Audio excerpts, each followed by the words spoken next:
Hello and welcome to Trending, the video that brings you up to speed on all the big digital and social media news. Here are this week's trending headlines. A total of 79,000 people are now paying to read the Times and Sunday Times in digital form. Bosses are hailing the numbers up almost 30,000 on 5 months ago as a victory for the paper's paywalls. MySpace could soon be in new hands after owner News Corporation invited companies to bid for the struggling social network. US music video site Vevo has been linked to a merger, but so far no suitors have been willing to meet a reported $100 million price tag to buy MySpace outright. Twitter co-founder Jack Dorsey is returning to the company as executive chairman and head of product development after 3 years away. Dorsey left in 2008 to start mobile payment company Square, which he will continue to run as CEO. Researchers studying Twitter have discovered that half the tweets posted on the site are sent from a tiny group of elite members. Yahoo found that out of 260 million tweets posted between July 2009 and March 2010, around 50% could be traced to just 20,000 celebrities, bloggers and media outlets.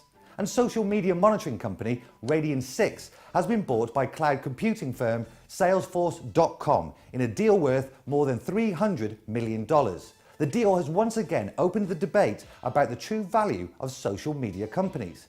Billionaire businessman Warren Buffett has warned investors not to spend their money buying social networks, saying that most of them will be overpriced. And with the value of Facebook said to be $50 billion and Twitter at $3.7 billion, are they really worth it? The short answer to the question is, yeah, I do believe that social networks such as Facebook and Twitter are currently overvalued. You only need to look at what happened to Bebo, who AOL bought for $850 million just back in 2008, and then 2 years later took a massive loss when they sold it for $10 million. And there are examples, littered around the internet of similar social channels like MySpace going the same way.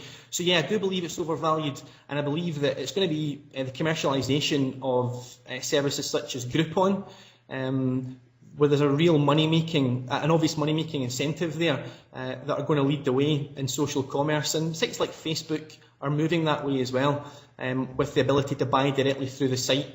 But as it stands, I think the $50 billion Facebook valuation probably is overvalued at the moment. That question makes me think about the story of Boo.com back in 2000. It was the first big sort of e-commerce clothing brand on the internet. And that was arbitrarily valued at, may have even been billions, and sure enough it imploded. My concern, I suppose, is are we heading for another bubble? And finally, does this house remind you of anyone? The unassuming terrace in Swansea has become an internet sensation after being compared to, yeah, you guessed it, Adolf Hitler. Easy to find, past the Spa, third on the Reich. That's all for this week's Trending. You can read more about today's stories at thedrum.co.uk, and don't forget to follow us at The Drum on Twitter for all the latest news. See you next Friday for more. Ta-ra.